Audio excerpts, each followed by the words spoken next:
What's going on, ladies and gentlemen? Welcome back to the Boot Report. This is episode 7, and we are going to get straight into the weekly news. Now, there were some interesting chatterings about Manchester City, and obviously, as an Arsenal fan, this is nothing but great news, at least to me, because two of debatably their best players over the last 5 to 10 years are leaving the club. KDB, obviously, as we mentioned last week, some interesting rumors have been coming out about him potentially joining Aston Villa. I know that I had sort of predicted it would be either Saudi Arabia, it would be, or somewhere in the Middle East, or it would be back to his home country in Belgium or the MLS.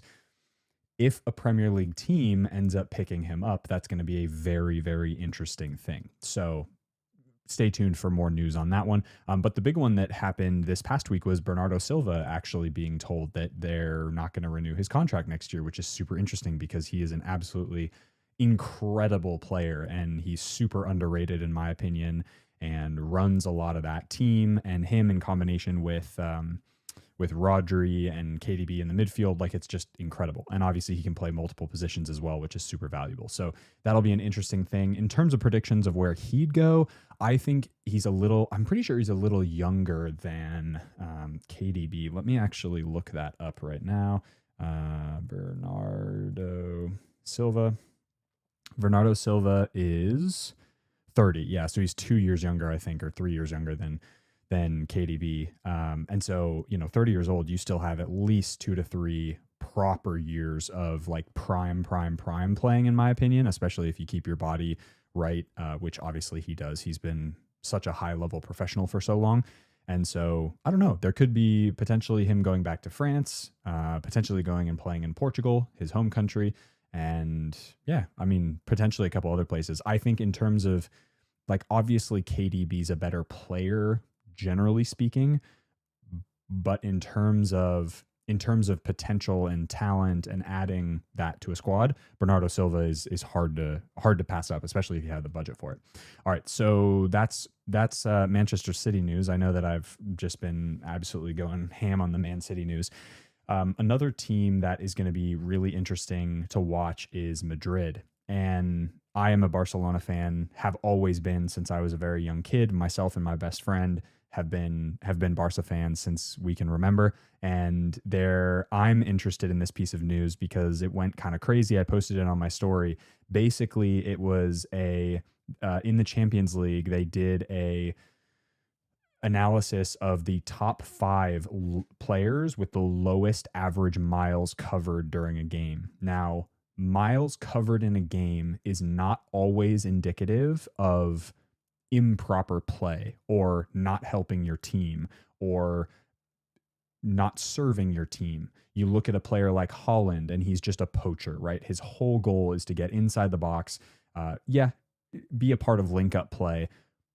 But for the most part, he's not necessarily moving all that much. Same with a player like Zlatan or some of these other really big center forwards whose whole goal is really that target number 9, hold up play, getting in behind, those types of things.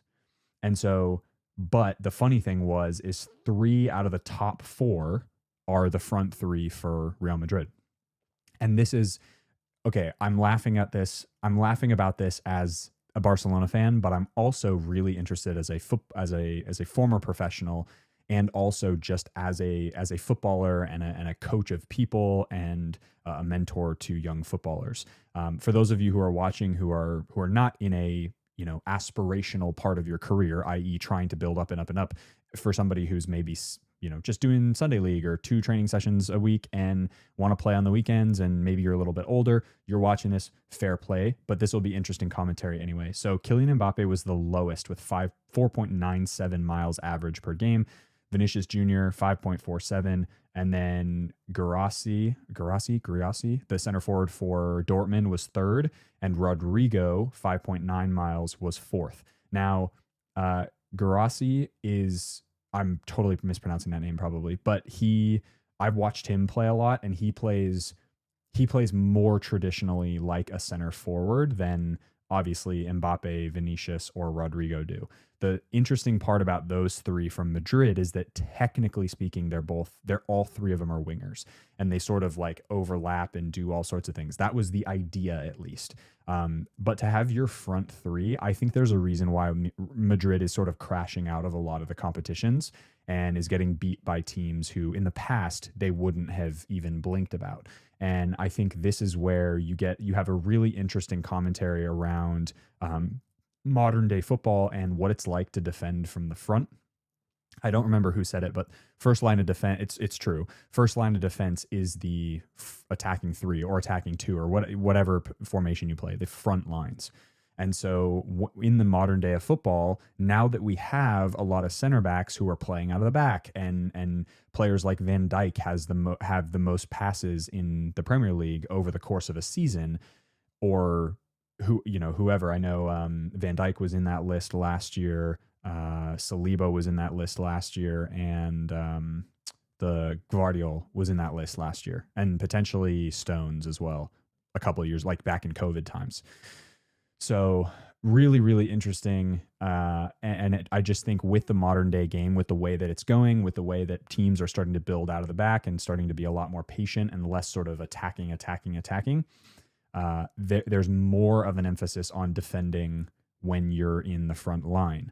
And I think this is where Madrid's really going to start to suffer when you've got, no real number 9 center forward. Like, yeah, Mbappe does an okay job, but, replace him with another sort of pseudo winger turned forward like CR7. And obviously he's in the GOAT debate. So can you really compare Mbappe to a guy like that? Probably not. But you look at the transition that Ronaldo made to kind of that number 9 position, and was playing off the left for a while, can play off the right if he needs to, and then now is really kind of playing up front or almost as like a striker in behind. That's one of those things that, to me, it's honestly unacceptable to see 3 out of 3 of your starting center or starting forward players in the lowest miles cover. Like, I don't know. As a Madrid fan, I'm curious if you guys are watching this and you're a Madrid fan, like, what do you, and again, I'm not trying to bag on your team. These are like actual statistics that were shown on Paramount or whatever. Henri is in the photo and stuff. You guys will see it up on screen, but this is just a super interesting discussion around, work ethic, attitude, working for the team. And it just, yeah, it's really a shame, to be honest. So there also have been a bunch of leaks of the 2025-2026 season, and I'll leave a couple of photos up on screen of a couple of the main teams or kind of major players in world football. But some interesting kits. I am really a huge fan of the new Arsenal kit. So they've been sort of toying with this interesting, almost like American baseball looking letter A from like what is that team in the A's? The Oakland A's? Or I think that's what it used to be. I'm not a baseball guy at all. And yes, I know it's America's pastime, but I don't know. Anyway, but Arsenal, it's this like A pattern, and they've embossed the A pattern inside of the red with the white sleeves. And I think the kit looks really, really sharp. I imagine as well, I'll probably get the third kit of Arsenal because I think it's like a white and light blue maybe, or maybe I'm getting this totally wrong. I'd have to look at the photo again, but needless to say, the Arsenal kits look amazing. Barca kits look really cool and really interesting as well. And there's some other clubs that have looked good as well. Those will probably drop teams always play with their next year's kit in sort of the last game or game or two of the prior season. So we're in the 24-25 season, and then the 25-26 kits will be played in for, maybe the latter, the semi and the final or the final of the Champions League maybe, or they'll do something else like that. So really interesting kits. And then the last piece of weekly news that I wanted to go over really quick was I have a new logo, which is really exciting. So I don't have any logos. Well, I'll put the old one up on screen, or not old one, but the one that I originally had made up on screen. And my whole goal was to, now that I'm transitioning away from sort of, pro player, yeah, I'm still going to play football all the time. I'm still at the field doing boot testing and all that. And this is like what the channel is going to be about, because I want to be in the football world and helping you guys as well, not just in the boot world, but also from like mental strength perspective and from a physical strength perspective, from a football perspective as well. I wanted to make a logo that was very similar, but it just dialed up the professionalism just a little bit and sort of refined the colors. So I'm going with one of my favorite team color schemes of all time, which is blue, black, silver, and white. You guys can maybe guess what it is, but let me know down in the comments section below if you guys know the team. But I'm not doing it because of the team. I'm doing it because I think it's just, it looks a little bit more professional. And I love that. I'm always going to love that turquoise, like this turquoise blue. But I think from a branding perspective and just from a moving forward perspective, as I move further and further into the consulting side of things and other businesses that I'm involved in, those types of colorways make a difference. And I'm really excited about it. And so the new logo you'll see up on screen as well is just tweaked a little bit. It's a little more refined, a little bit more professional. And I am very, very excited. So you'll start to see that sort of like make its way throughout all of my different content and sort of replace the stuff that I've had before, which is super exciting. All right, next into latest colorway drops. So we first got towards the beginning of this past week, we got the New Balance Dreammaker Unisport collab. So New Balance and Unisport creating like a 30-year anniversary edition called the Dreammaker, which looks really nice, I think. Again, we've talked about purple football boots a couple times on this podcast. I have 1, 2, 3. You can't count the Black Panthers because those don't really count. But I have 3 pairs of like purple football boots. One is the Magista Obra right here. The other one is the other 2 are directly behind me. It's the Thunder GX1s and the 98 TN Superflies. And purple usually is it's fine. It's not my favorite colorway when it comes to boots. It's pretty low down the list if you made like a solid boot color.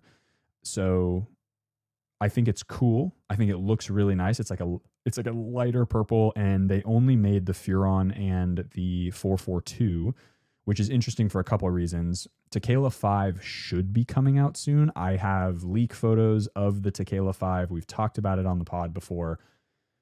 I don't know. I probably won't put anything up on screen because it's just annoying to try and go find those. But I would guess they're moving away from knit material, potentially. At least that's what the photos look like.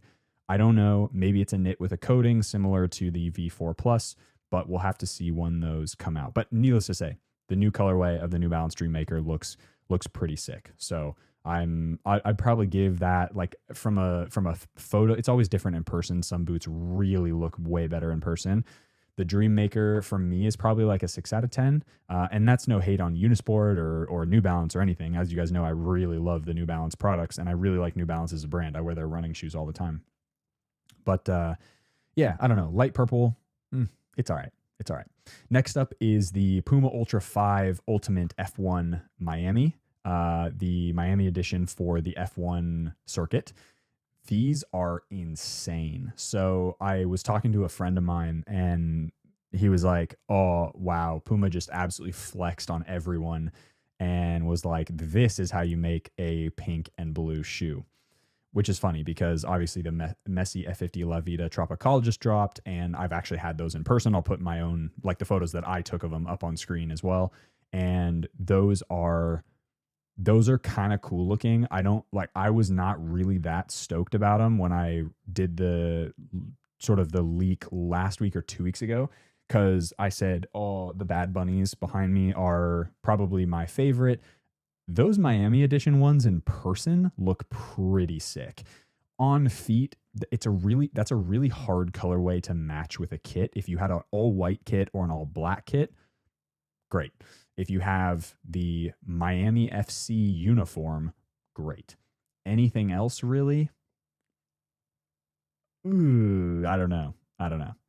So in terms of like how they look in hand, awesome. How they look on feet, not my favorite. However, These Ultimate 5 F1 Miami edition look insane, in my opinion. I think the detailing in the upper looks insane. The metallic gold sole plate, as you guys know as well, I would argue that the Ultra 5, and I've said this in multiple videos, the Ultra 5 regular model, the non-carbon edition, is one of, if not the most focused speed boots on the market outside of maybe the Mizuno Alpha 2. So that's like, we're talking super focused, feels really quick, feels fast, excellent speed boot sole plate. And the detailing here just looks brilliant. Like the colors pop, the blue is incredible, the pink is incredible, and I just think they did it better, honestly, which is pretty cool. So I'm gonna rate those like a 7.5 out of 10. I think it's not a boot that I would probably wear all that much, but well done. So 7.5 out of 10, I think, for those Ultimate 5 Miamis. Next, we get into the Puma King Porsche. So those dropped as well. The Puma King Porsche is another. This is why Puma, I think, is just absolutely confused. The Porsche Puma King edition is really, really ugly looking. And I'm a car guy. I love the fact that they did a Porsche version. I love the fact that they did 911 on the back. I think it, again, they've got the crazy race text, like the checkered material. I don't know if that's supposed to be for a flag, like a motorsports flag, like a finish line flag, or if that's supposed to mimic the, what's the freaking pattern called? You guys will have to let me know in the comment section below, but there's a pattern. The Golf GTIs have had it for a really, it's not Heather. Frick, this is going to bug me. Anyway, but there's basically, you have the outline of the seat, and then the seat, like the back and the butt of the seat are like a Race Tex. I know Race Tex is actually like a suede material on the inside of a Porsche, but the seat material is this sort of checkered material. It looks brilliant. I had a Golf GTI back in America many years ago, like 6 or 7 years ago now. And I had to make sure to get that really cool seats because they're classic. They look cool, but they've had them on Porsches as well as on GTIs. And it's the same. Volkswagen owns both companies. So you get the idea, but the racing, it's sort of like part of the racing history. I'll put some photos up on screen of what the GTI looks like as well as what the Porsche looks like as well. These are like a 3.5 out of 10. I like the effort. I like maybe even a 2 out of 10. God, they're so ugly. They're just like a gross green color. I don't know. I'm not a huge fan, if I'm honest. So yeah, that's a bummer. And then we also got a ton of different colors of the T90s. So those are the T90 remakes that are for either court, like an indoor court, an IC model / futsal model, and there's a bunch of different colorways coming out. I know Sané did one that was white and gold that looked really cool, and then there was a bunch of other ones. I'm sure they're going to start releasing those over and over and over again, just because they're doing really well and they're selling out pretty quickly. Then the final latest colorway drop we got was the Puma. Wow. I'm so sorry, Mizuno Innovation Pack, and we're going to talk a little bit about those later, but basically 4 different models. You had 2 versions of the Morelia 2. You had a Morelia 2 made of Wagyu leather, which is the Wagyu you often think of as like a Wagyu steak. So it's like a made in Japan, raised in Japan. They take really good care of the cows. It's like a whole process. So really soft leather. I've had all of them in hand now because I did a review for Ultra, but these are my review of these 2 boots, and the Protos are coming soon. So regular Morelia 2 with Wagyu leather instead of K leather, with everything the same except for the leather quality. And then there's a Morelia prototype, which has really cool and interesting features from the Morelia Neo 4 betas and Neo 4s. Has the tongue, kind of off-center lacing tongue from the Rebula Cup series.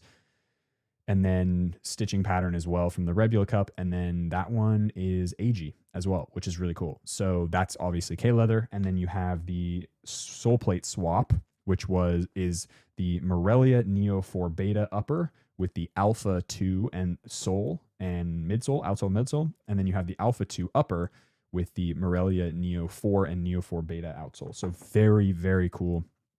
I think this is a launch that, sure, some people will say it's lazy. Some people will say, oh, you didn't really do much and there's no innovation other than maybe you could argue the Wagyu leather, but that's probably just finding a distributor or finding a source and getting the materials in. But I think it's absolutely brilliant. And I really, really think that these two boots in particular are easily going to be top 10 of the year. I think, honest to God, I think they're going to be so sick. So, as well as the regular Alpha 2, which is kind of crazy. So, that's the latest colorway drops. All right, moving on to boot leak releases. So, KDB and Kobe Mano, KDB obviously Man City, Kobe Mano, Manchester United, were in the new Phantom 360 DF model in white. And both of them were wearing it with the lace cover, it looked like. At least that's what it looks like to me. So what's interesting about that is I actually filmed an entire section about the DF model of the Phantom 360, or they'll call it like the Luna 360, which would be so stupid. But if they do, that whatever the high top lace cover model is, lace or non-lace cover model, I'm interested to see what that will be, or if it'll be a totally different boot. But it does, from a structural perspective, it looks exactly like the leaks from a couple of weeks ago. And the lace cover is an interesting choice because obviously we haven't had that for now a generation. So it'll be like 2 generations later. They're bringing it back. It looks like ghost lacing from the original Phantom. What was it called? Phantom. We had Phantom Venom and Phantom. I'm totally blanking on the name. Why am I thinking about this? Dang. Okay, well, whatever. Phantom GX2 DF was like the most recent where we got the ghost lacing system. And it's cool. Like it works, I guess. It just adds a little bit more padding to the top of the foot. The touch doesn't really change all that much because the majority of the time you're going to be manipulating the ball with like these areas, not necessarily with these areas, unless you're taking a ball out of the air. And so I guess it depends on the style of play and how often the ball leaves the ground, et cetera, et cetera. But it does look like a DF model with a lace cover. So that's really interesting. I'm curious to know what they're going to do. And we should be getting that boot in the next, what is today? April. So late April, early May. We should be getting that June, July. My guess is it would come out for either Champions League final in a couple of weeks, or they're going to do it for the later stages of the women's Euros. So I'm not sure, but we'll have to figure that out. There is an Adidas F50 leather remake that is coming soon as well. It looks to be a 1-to-1 upper remake with the normal F50 sole plate. This guy. So this is obviously Speedframe 360, and I think it's a great sole plate. It's very, very balanced. It's super flat, which some people may like, some people don't. I love it. I think it's awesome. I think it's really snappy. Does a great job. Has a lot of snapback. And no, they're probably not going to be as light as the original because the original sole plate was paper thin and you could bend it in half with a single hand, and it was the whole thing. But it blew the market away because it was like, how can we create a leather boot that's this light? It looks to be a 1-to-1 upper remake with the new sole plate. Hopefully they make some changes to the heel. The heel was fine for me, but I think a lot of people would appreciate maybe a little bit more padding back there, but those are very, very cool. We're also getting another Air Max 95 colorway. So instead of it being the black, the gray, the white, and sort of the small volt yellow accents, it'll be proper red accents. So not just tiny accents, but it looks to be like black, gray, red, white. So really, really prominent red colorway. And the matching shoes, which are that colorway, in my opinion, is better than the one that they just launched. I think the red accent makes it pop a little bit more. It makes the colorway look a little bit more exotic. and I'm really excited for those. So that's another Air Max 95 colorway. They're really leaning in with the T90 stuff and with the Air Max 95 stuff. They're really leaning into the sneaker collabs, which, to be honest, I don't mind. And also, it's a little like, all right, Nike, like, create something new, please. We are also, there's been a really, really strong rumor and photos that we are going to get a women's F50. So a proper women's F50, not just, oh, it's the high cut collar model and the bullshit that they've been pulling with, along with Nike with the Luna series.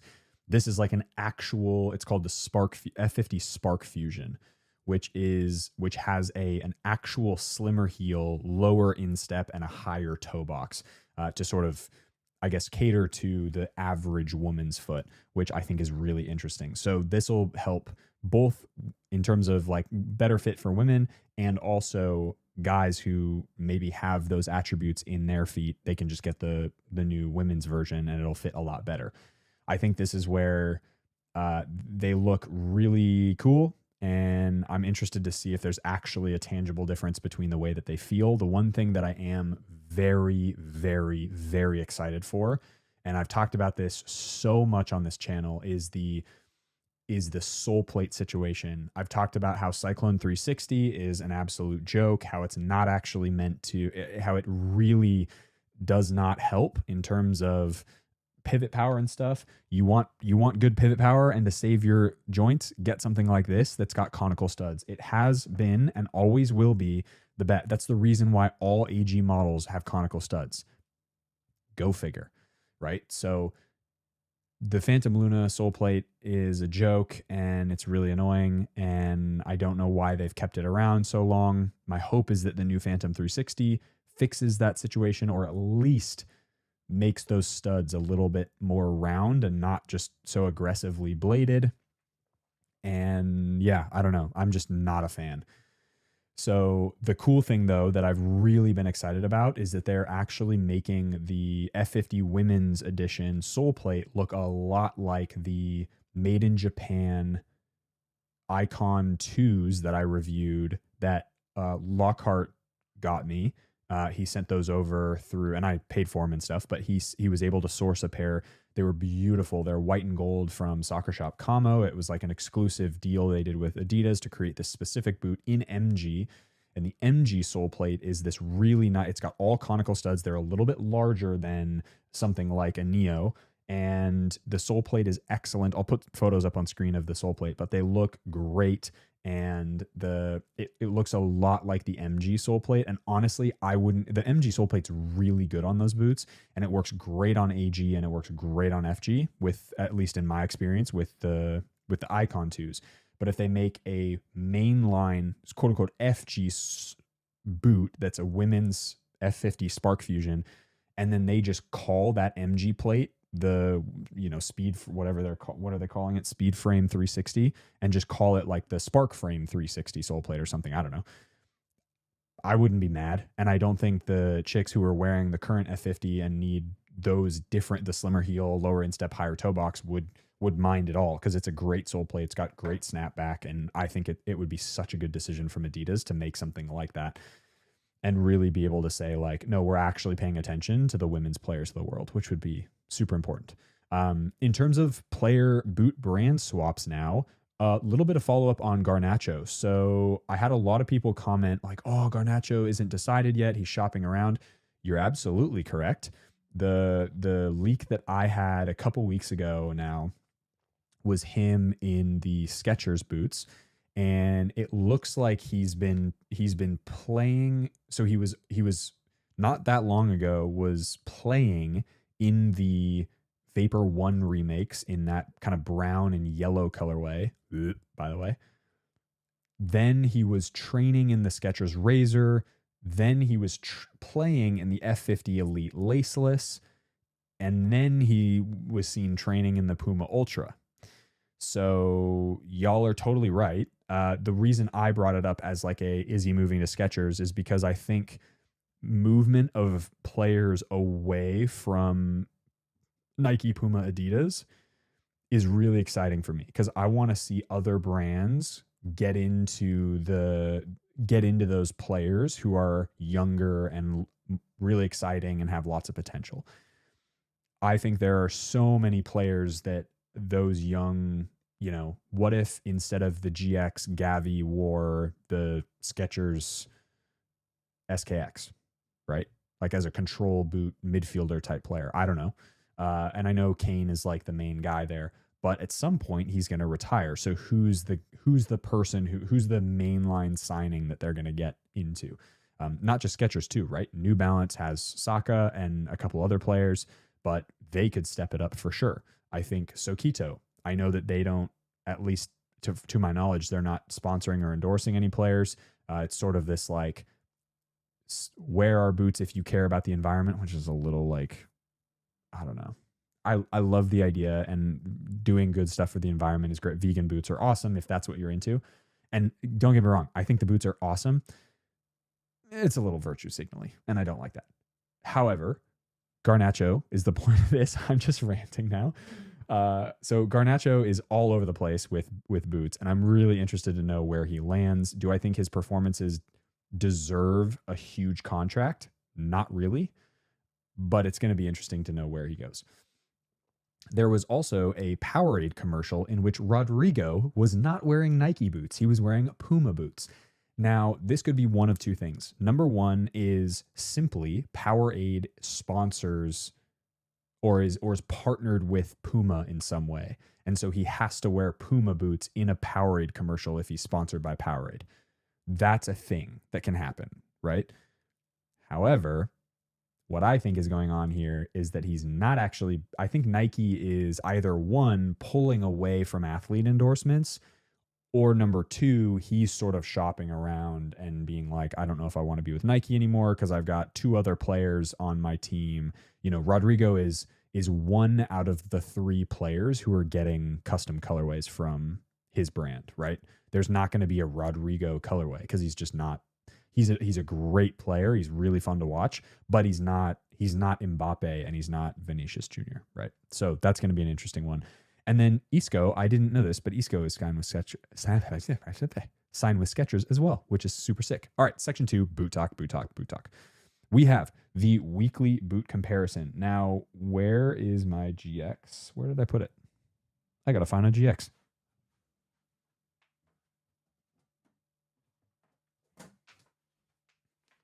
All right, GX2 versus the Adidas Predator right here. So for the sake of this comparison, I'm going with the DF model of the Pred because I think it's the best model. That literally has everything to do with aesthetic and nothing to do with performance. Although it is that, along with the regular non-tongue version or non-FT version, is the best in terms of performance. Now, this was the second most upvoted or second most chosen boot comparison from last week, and I wanted to honor that, and then we'll do another list of 4 at some point this week. So make sure you go over to Instagram at noah.kavanagh, follow me there, and you guys can pay attention to the stories, and I will be posting a voting section where you guys can pick the boot comparison of the week. So boot talk, boot comparison, GX2 versus Predator. Let's go over sole plate first. So I bet you can guess which one I like better. Holy, I just got done ranting about the Cyclone 360, so we're just going to give it straight to the Predator. The reason for that is because I think the balance of this sole plate is a lot better. It's got really good snapback. It works really great. They fixed all the weird durability issues they had with the original 24 model. Like it was the launch colorway, which I can't remember the name of, and the second colorway, there were some issues with the sole plate cracking, especially here in the midfoot, some really random spots. But they fixed that ever since those two colorways, so it's been fine for a really long time. So both are really durable. Both sole plates perform relatively well on FG surfaces, and the Predator sole plate does way better on AG surfaces. So in terms of if you're going to buy a boot just for the sole plate and you want to use it all year, and this is the only boot you're going to wear, go for the FG model of the Predator, unless you're like, I have to have a Nike boot, and then just use the AG version, which I have 2 pairs of behind me over there, here, right there. Okay, So sole plate easily goes to the Predator. Now looking at the upper. Now I think personally you could argue either direction. I think that the GX2 with the grip knit upper is absolutely sensational. In my opinion, I've said this before, it is one of the most enjoyable and usable technologies to have come out in the last several, I think since knit football boots. This is like the best upgrade you could have asked for, right? So grip knit being obviously instead of it being a knit boot with a coating, which I'm going to look and find. Here we go. Okay. So knit boot with a polyurethane or synthetic coating.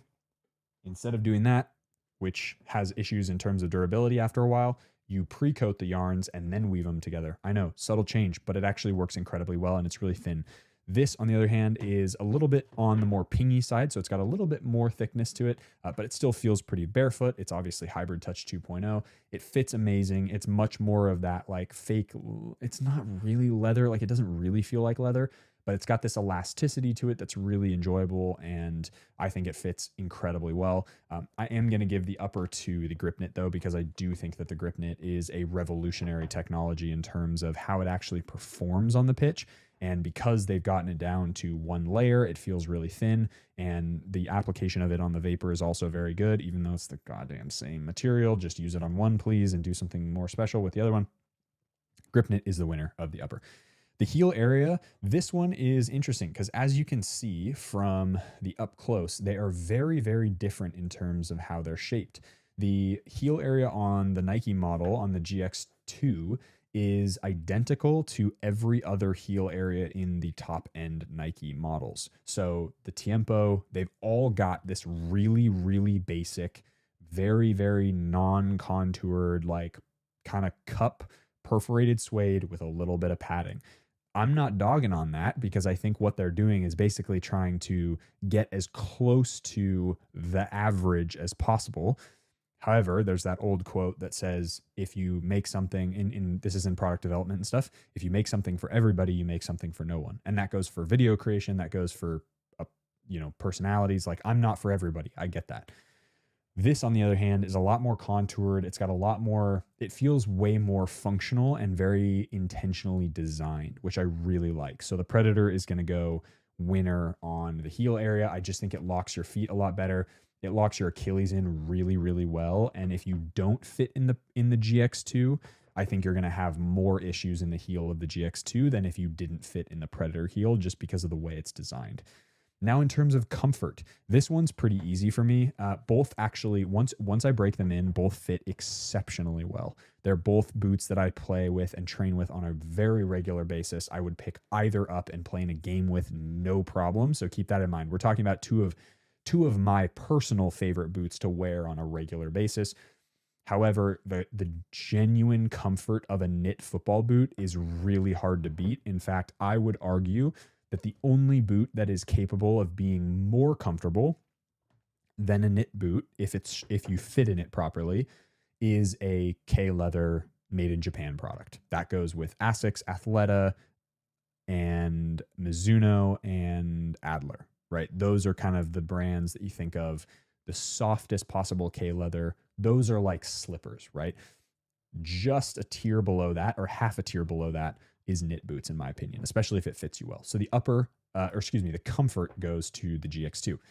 Now, in terms of performance, as I just mentioned, I would happily wear either of these in a game. I think they both have their unique performance benefits. The lockdown in the Predator feels better than the lockdown in the GX. The GX is a little bit more comfortable, in my opinion, but sole plates perform pretty well. Obviously, Predator, I think, takes the edge on the sole plate and the heel design, but the GX2 is a Phantom, and so for my foot shape, where are we? Hypervenom 1, way up there. Hypervenom 1, Hypervenom 3, Phantom Venom, Phantom Ultra, like pretty much every Phantom boot.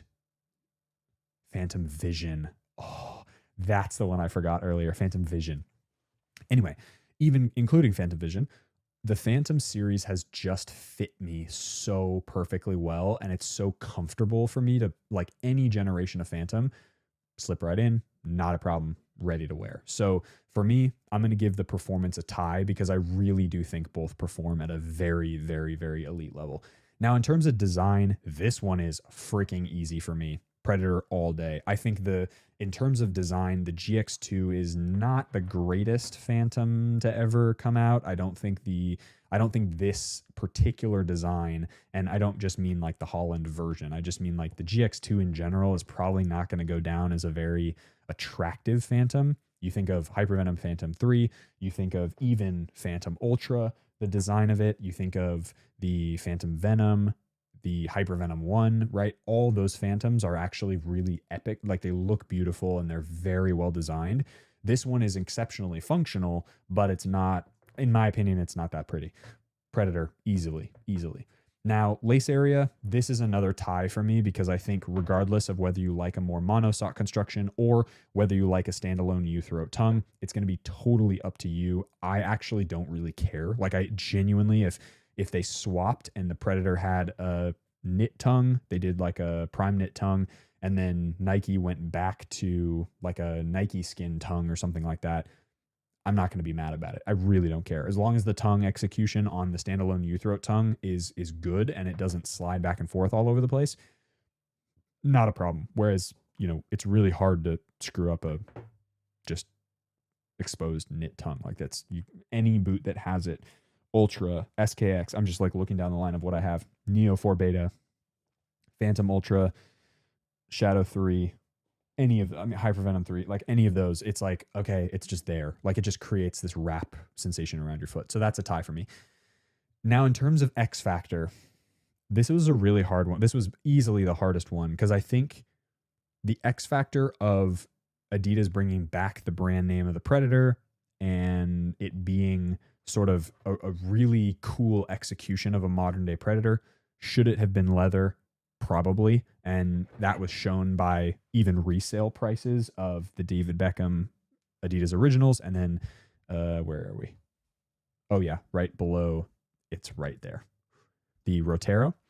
And the resale prices of those continue to be really strong. And if you want to find a pair, good luck. And if you want to find a brand new pair, you're going to pay a lot of money for it, probably well over $350. And I think it's deserved because I think that's what the Predator probably should have been. Despite it being, I think they made the right decision from a boot diversity perspective. If that was the mainline Predator, it would probably be too similar for most people to the Copa Pure. Yes, it has grip elements and the design and all that stuff and a fold over tongue, whatever. But like it's very like the uppers feel very, very similar on those two boots because it's the same fusion skin. So I understand it from a brand diversity perspective. You want to do hybrid touch on the Pred because then it's a little bit lighter weight. It's a little bit more modern. And this is a brilliant football boot. I love the Predator 25. However, in terms of X Factor, once you have played in the grip knit of the GX1, the GX2, the Luna 1, that's a garbage boot, the Luna 2, GXDF, Vapor 16 Superfly 10, you're going to understand why that's the winner of the X Factor. It is the material is just excellent. It is so good. It is so well constructed. It feels robust while also feeling incredibly soft. And despite me dogging on Nike, it is, in my opinion, it's like boot technology of the year. I mean, obviously it came out a while ago, but it would have been boot technology of the year because I just think it performs so well. So let's see. We got Predator, and then GX2, and then two ties. Okay, well, I guess it's up to you. In terms of what I'm going to pick as the winner of this comparison, the winner is the Predator. If you put a gun to my head and you said you have to wear one for the rest of your life, I'd probably pick the GX2. I know it's a Phantom though, and I get it. You're probably like, what the hell are you talking about? Yeah, it's just the Phantom series, man. The Phantom series has always been my favorite. Always. Since Hypervenom 1. So anyway, that is your boot comparison. All right, hashtag wear your boot Wednesday winner. Wear your boots Wednesday winner, excuse me. And make sure there's a couple people. I just want to make sure you guys know the rules. On Wednesday, wherever it is your time, I will repost you. You have to tag me and you have to have a visual hashtag, wear your boots Wednesday.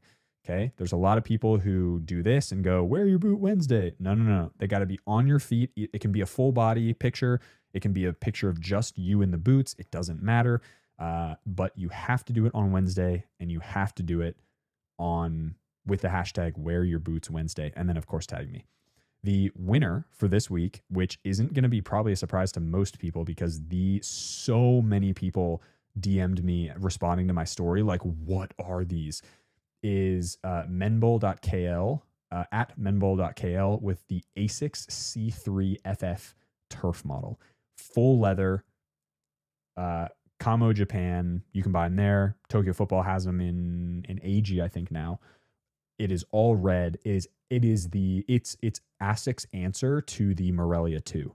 It is so I want a pair in this red colorway so bad. They look insane. So yeah, that is easily the winner. There were some pretty good football boots. There was an old pair of Vapor 4 or Vapor 3s with the glass fiber heel. They were bright pink. Those were really cool as well. And I'll see if I'll try to put a screenshot up of those as well. Don't remember who put those up, but yeah, menbol.kl, ASICS C3 FF turf. Insane pair of football boots. Wear your boots Wednesday. So now let's go over some boot fit and tech. And I'm going to wrap this into performance breakdowns as well. And we're going to talk a little bit about the differences in the Shadow 3 models after I grab a sip of water. Hydrate or dehydrate.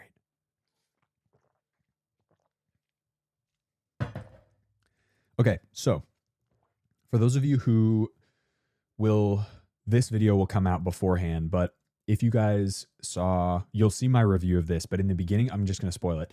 You'll see the review of this one. And in the beginning of the review, I was like, wow, these are super stiff. I don't know if these are going to fit, because obviously the Shadow 3 has a dumb amount of softness. It is so soft. It feels amazing to wear. It's really enjoyable, and it's so comfortable for wide foot shapes.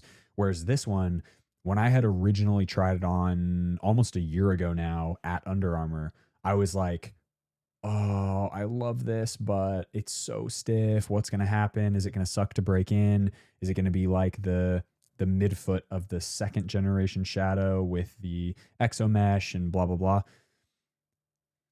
So I took these out for the playtest of the review that will be dropping hopefully in a couple weeks, probably. We've got a lot of boots. Kelvin and I are just backed up like crazy. Almost to the point where I need to go 3 videos or 4 videos a week because there's so much content ready to go for him. And so I was honestly expecting to take these out to the pitch and be really disappointed with how cool they look, but also, they're not going to break in. The midfoot's too stiff. The upper just feels like not that great in hand. Lo and behold, I get out to the field and the boots perform really well. And it took me about 30 minutes I took them off once and they performed really well. I was really impressed. No, definitely not as comfortable straight out of the box as these. And I would argue not as comfortable even after break-in than these ones. These are just ridiculously comfortable in general. But they've re-engineered or redone the pattern underneath the coating, the pink coating.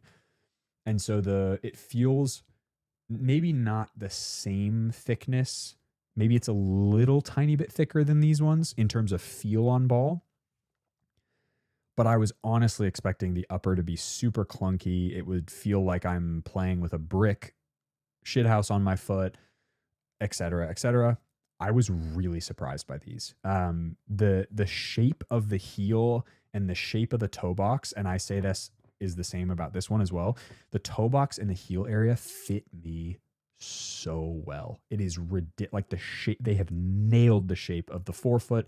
They have nailed the shape of the heel area. It just looks absolutely awesome. It reminds me a little bit of GX2 that I just kind of dogged on, but it's a little bit more refined. It's a little bit narrower, and it just wraps my heel so perfectly. And I think a lot of people are going to find, especially in the normal edition model, you're going to fit into it so well. If you have super narrow feet, maybe not so much, but that is what these ones could potentially be for as well. So lockdown is also a lot superior to the regular edition model. That's going to be pretty obvious because this is a little bit stiffer. This is going to be a lot stiffer than the regular edition model as well. It also has a little bit more grip because the coating obviously goes over the entirety of the upper, as opposed to just being in those places where you can see it. This colorway is great for it, but you can see the red. So the red is a thinner version of that silicone coating over the top of the Intellinet upper. And the raw Intellinet here obviously will stretch and mold kind of no matter what. And then this material sort of holds that shape a little bit. So this one obviously is going to break in a lot quicker. This one is obviously going to be a little bit better for performance and lockdown. And for wider foot shapes, I would probably still recommend you go with the regular edition, but the Pitch Viper is pretty sick. The new boots in the shop. I want to talk innovation pack super quickly, and then I'll wait for you guys. Got to wait for the review. I did a play test already with the Ultra YouTube channel with these ones, the Alpha Upper and the Neo 4 sole plate. Yes, this is a little similar to the Alpha 2 in AG, so it performs similar to that, but with a little bit more of that top end aggression. I feel like the AG plate of the Mizuno Alpha 2 is excellent when you can get it. This sole plate is obviously world class. It's from the Morelia Neo 4 Beta, and it just makes for a very aggressive playing experience, but with the sort of peace of mind of having the conical studs that are really still aggressive and have great snapback.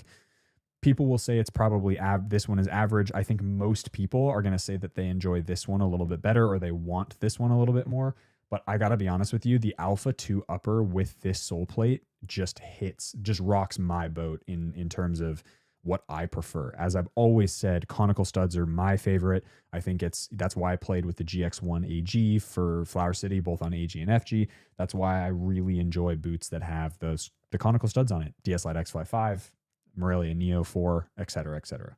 So this is a really cool model. And then in terms of the Morelia Neo 4 Beta, I think this is an excellent football boot. I think they have dialed it up to 11. I think this is probably going to be boot of the year for a lot of people. I don't know yet if it'll be mine. I think, you put this against the DNA and then it becomes a really interesting conversation. But I think this is what pinnacle Morelia Neo 4 Beta is. I think this with the stiffer Carvo and the really aggressive triangular stud traction, this is a weapon of a football boot. Like, if you want the most responsive leather you can possibly buy, like the most and I know it's just the 4 foot, but like it's the most responsive football boot with leather on it on the market, hands down. There's nothing that comes close to this in my opinion, especially with the new updated sole plate. It's just very, very good. So that's the Morelia Neo 4 Beta, and then I'll be getting the Proto in soon, so we'll talk about that later. All right, section 3, market report. Market trends. This will be an interesting one. We're going to rip through this really quick because we are already 53 minutes in, and a couple interesting things that we'll get into in the questions, but tariffs are something that obviously the US has, the new administration is starting to put into place. That will then affect global markets, and it will affect domestic markets in America. That will also probably trigger tariffs from other countries. So importing, exporting from everywhere is going to get all sorts of screwed up. And what I'm imagining is going to happen is that this is where K leather becomes really interesting, because I don't think that we are going to see. My hope is that we see Skechers come out with a K leather boot. Can we get New Balance into a K leather boot at some point? And obviously Mizuno with their new innovation pack and some of the other things Mizuno is doing to really go hard at some of their player endorsements with Felix and a couple other players. as well as just the colorways they're coming out with, and they're really starting to push into the market, I think, a lot more than people realize, because Adidas, Nike, and Puma are going away from K leather. Obviously, Adidas still has leather football boots, which is great. That's why they're probably, up with Mizuno and Asics into the top 3 brands right now, just in terms of what they're putting out, and the range of products that Adidas has is pretty incredible, despite some of their models being like, at least in my opinion, in testing. So the tariffs are going to be an interesting one. I don't imagine, because the margins on football boots are so astronomically high, I don't imagine there's going to, let me rephrase that. They are really high for larger brands like Nike, Puma, and Adidas, because they're at scale, economies of scale. Look it up online. You can find what that means. But I'm interested to see what will happen. Will football boots start to raise prices? Brands start to raise prices? Will we see sort of a downgrade in materials because of that? Will we see brands move further and further away from leather? How does it affect Adidas and some of their leather models with the Copa and stuff? And yeah, I'm interested to see. Mizuno seems to be going really strong, so we'll see. I don't know. Maybe the US doesn't have it out for Japan as much as the new administration would make it seem. All right, now moving on to notable boots resurfacing or surfacing. These are 3 pairs that I found, all Vapors of different generations, that are super cool. None of these are Grail pairs for me, but I'll tell you which one's my favorite at the very end. So from @_the_bootbench_, we got a brand new pair of Black History Month Vapor 11s, which is in a UK. Oh, 2 pairs. Damn. I didn't even look at that. In a UK 8.5 and a UK 10.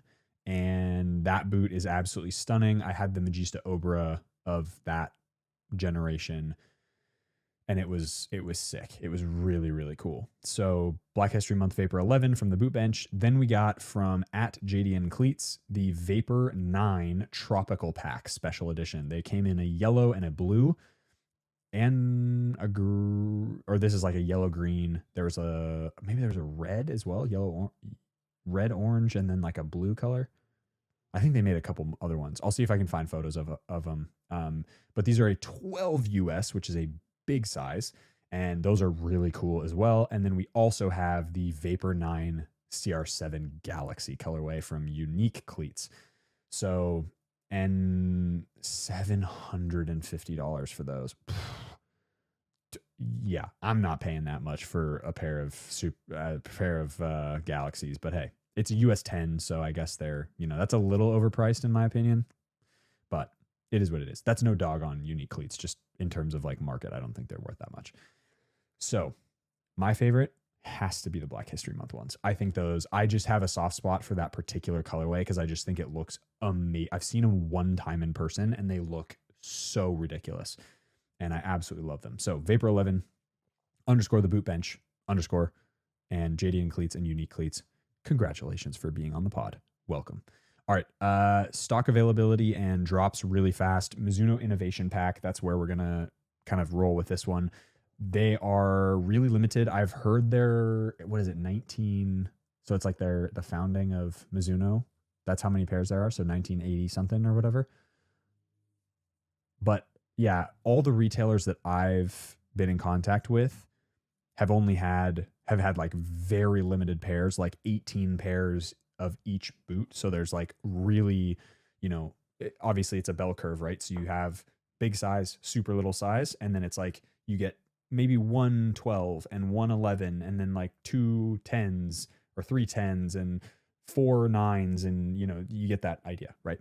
So that's going to be interesting. But the Mizuno Innovation Pack, I'm going to predict the Wagyu leather will be the least valuable on the resale market because nothing has changed except for the leather.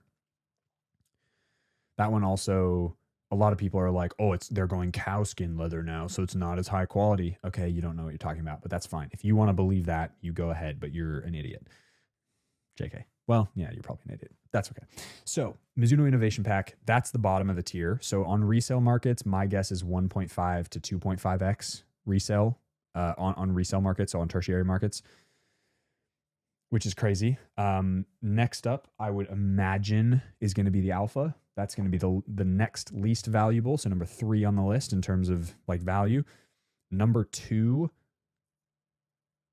I'm going to guess number 2 is going to be the Morelia Proto. A lot of people, like so many people on Instagram were like proto on the photos that I posted.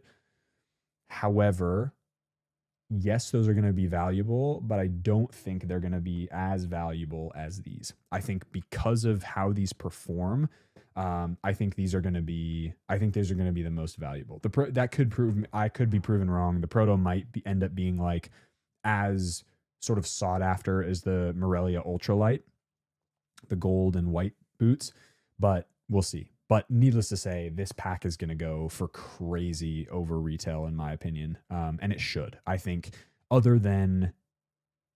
think all of them potentially could go over. If you buy them at retail, well done. Please don't flip right away. Use your football boots. I know it's a business. I totally understand. I have no harm, no foul on boot dealers.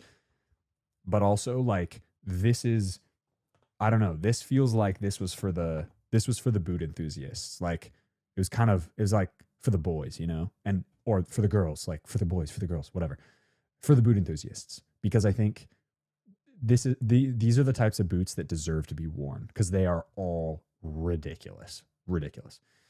All right, section 4, audience questions. You too can ask your questions at Noah.Kavanagh on my Instagram. No. NoahKavanagh.com/podcast. You can ask your questions. Make sure you tick that little thing at the bottom so you subscribe to my newsletter as well. And I release a newsletter every week. We are going over a super deep dive of the boot comparison of the week this week. So you guys will get kind of both in the newsletter form as well with some really dope photos. Okay, Mark asks, what do you think Nike should do with their boot silos? Should they go back to what they used to do? Okay, so back to what they used to do is a little vague because that doesn't give me any context on like when you think the best era of Nike football was. But I'll just answer the first question, which is what do you think Nike should do with their boot silos? GX, the Phantom line, in my opinion, should be whatever Phantom 360 is going to be. Make a high cut model, sure. Keep it grip knit. Continue to innovate on grip knit, put flywire cables through there, do something fun. There should be, actually, I don't even think there should be a Luna. I think the Luna needs to be scrapped. Or if you're going to make a Luna, actually make it for women. Like, don't just bullshit your way through, oh, it's for women. No, it wasn't. It wasn't. The shape wasn't any different. Don't kid yourself. Don't be ridiculous. And stop lying to the public. So make a Luna that's actually for women, not just a high cut model of the GX2. Make a GX and a GX DF if you want to. That's fine. Whatever. I don't think it's necessary, but whatever. Keep that grip knit. Do something different with the Luna. Maybe make it a knit boot instead of a grip knit boot. Use like fly knit with something else. Make the Vapor synthetic. So make it go back to Tajin, like what's on the Skechers Razor now. Do something really interesting with the Vapor. Flex with the Superfly. So not grip knit, but put some new technology, something crazy, something that maybe no one's going to wear, but it's freaking cool. Do that with a Superfly. And then, excuse me, make the Tiempo, either make the Tiempo leather or kill the Tiempo and make a new model like the Nike Maestri or something. I don't know, call it something, even bring back the Maestri name and just make like a control boot that's faux leather, right? If it's going to be like Fly Touch Plus or whatever BS you call it next time. That's what I think they should do. So good question, Mark. Diego, favorite boot insole? I have 2, and where are we? One is the Zero Glide insole on the Alpha 2. I think it is incredibly unique in terms of how much grip it gives you and it is just ridiculous. Like, you almost don't even need to wear grip socks. And then the second one is the one in the Skechers boots, which is the Hyperburst Pro sock liner, which I can get out. And it's the same material. It's much kind of thicker, and it's really comfortable underfoot. You especially notice it in the Razor, which is a little bit more of a harsh sole plate, because of how aggressive the studs are. And the Hyperburst Pro is incredibly comfortable. So I'm going one grip, one in terms of comfort. But Diego, good question. I'm sorry, I'm going to mispronounce this. Ajitesh. With tariffs in place, do you think Nike will ever bring back their K-leather boots, considering how fed up people are with their current lineup? For the sake of being a boot nerd and being somebody who used to wear Tiempos and loves Tiempos, and the Tiempo name still carries with it positive emotions for me. We're teetering on the edge now, but we'll freaking see how that goes. I don't think they're going to bring back K-leather, unfortunately. If they do, it would make so many people so happy, but I don't think Nike has it in them because of, well, what came first, the chicken or the egg? So was it Nike drops K-leather, Nike stops having good relationships with retailers, they pull out, and so all you can order from is Nike.com or Nike.com.eu or AU or USA or whatever? Or did they do that first? Like, Nike has been dropping in popularity, like shoe sales and everything has been going down. But did them, like, which came first? The general, just like Nike's not really doing it, but what catalyzed that, right? My opinion is they stopped innovating. They stopped putting money into innovation. They stopped putting money into product development and to making products that people enjoyed. They cut budget, blah, blah, blah. And then the company's starting to fall apart, which is a shame because Nike was so dominant for so long. And I think in a lot of spaces, it still is, the top of the top. So I don't know. I think with the tariffs, I don't think they're going to bring back K-leather anytime in the next, 4 years or whatever, until, or at whatever point the current administration decides to take those back or whatever. Another name that I apologize if I pronounce, Honorio. Yeah. How do you feel about the recent tariff cost increase? Should buyers act now before prices jump further? Well, we don't know yet. We haven't really, in the boot market, I don't think we haven't really felt yet the increase in price. So we don't know yet what's actually going to happen. My guess is that brands are sort of holding their breath a little bit in terms of what is going to actually happen. So, as I said before, rewind this episode. I talked about tariffs already. Kelvin asks, hi, Kelvin. Why are you so hench, bro? I don't even know what that means. William asks, what are your thoughts on converting FG boots and FG only models into short TPU studs to use on AG pitches, like converting, so from FG to like an FG/AG boot. Just get the AG model, dude. Like if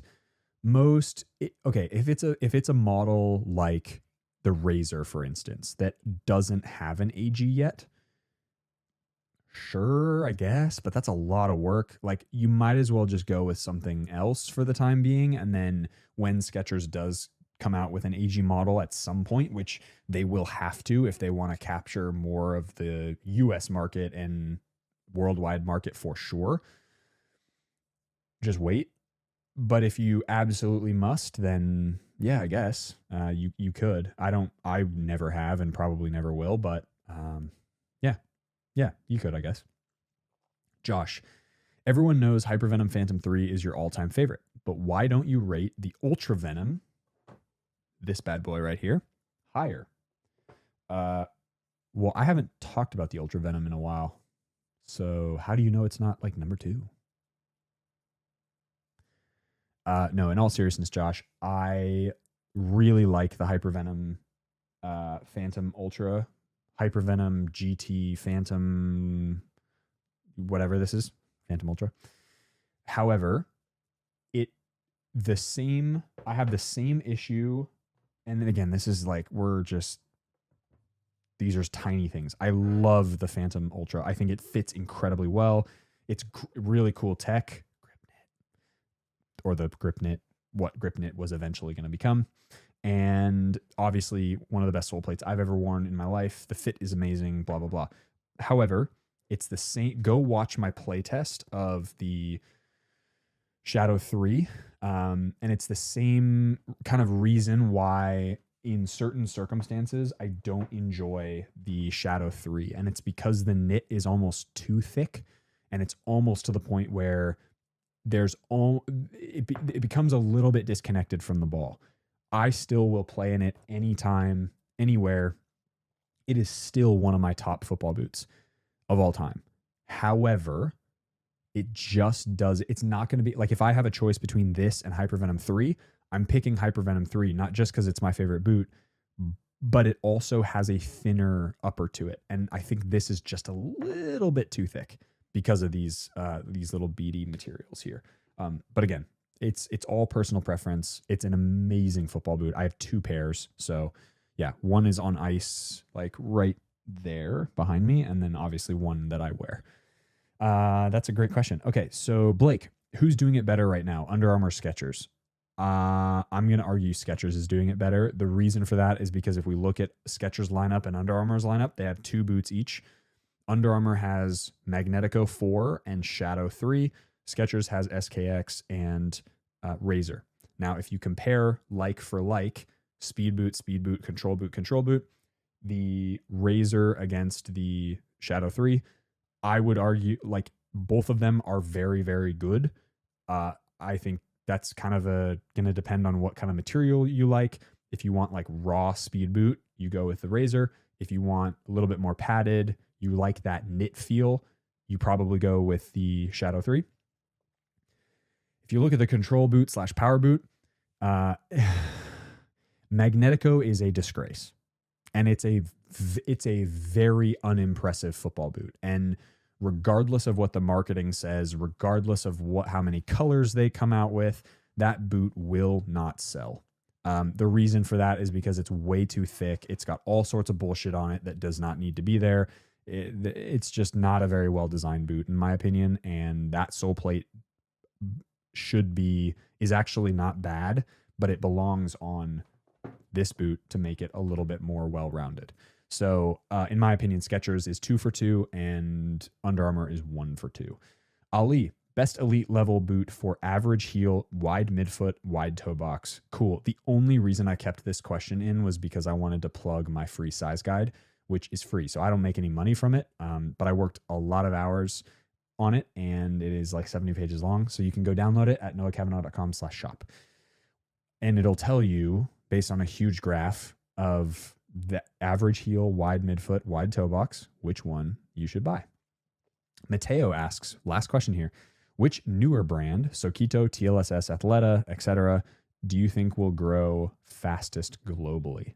You put Skechers in that, you put Under Armour in that, maybe a couple other brands, but I think the brand that is not necessarily innovating the fastest, but I think the brand who has the strongest marketing, the strongest storytelling, and the brand that is just going to listen to its people and its consumers. I think so often we see brands like Nike is going to be this brand that I dog on still because I just think they're not in a good spot right now. A brand like Nike seemingly is like doing this when it comes to their consumers. And they say they're listening to their pro athletes, but no way. No way. You look at a brand like Skechers and you say, whoa, they found, and obviously like they brought a bunch of Nike people in, and they've brought back a bunch of these, technologies like the Teijin synthetic and the forefoot that feel incredible. No wonder everyone loved it on Vapor 910. So, or yeah, 9, 8, 9, 7, 8. Anyway, point being is that the people who listen most to their consumers always win, period. Doesn't matter what business you're in. That in combination with really good marketing is going to be excellent. You mentioned Sokito in there. There's a reason they're doing so well. That's because they have really killer marketing, and they're building a football boot that people love, because not only does it have the mission statement behind it of vegan football boots and being better for the planet, which is all great stuff, and also they're creating a boot that's reminiscent of a boot that was debatably one of the best speed boots of all time. No wonder they're doing well. That is episode 7 of the Boot Report. I hope you guys enjoyed that episode. If you did, hit that like button, subscribe to the channel if you haven't already. If you got to the end and you watched every single freaking second of this, let me know down in the comment section below. Put a little, put a gorilla emoji at the bottom. If you actually watched every second, do a gorilla emoji. As always, be awesome. Take care. See y'all in the next video.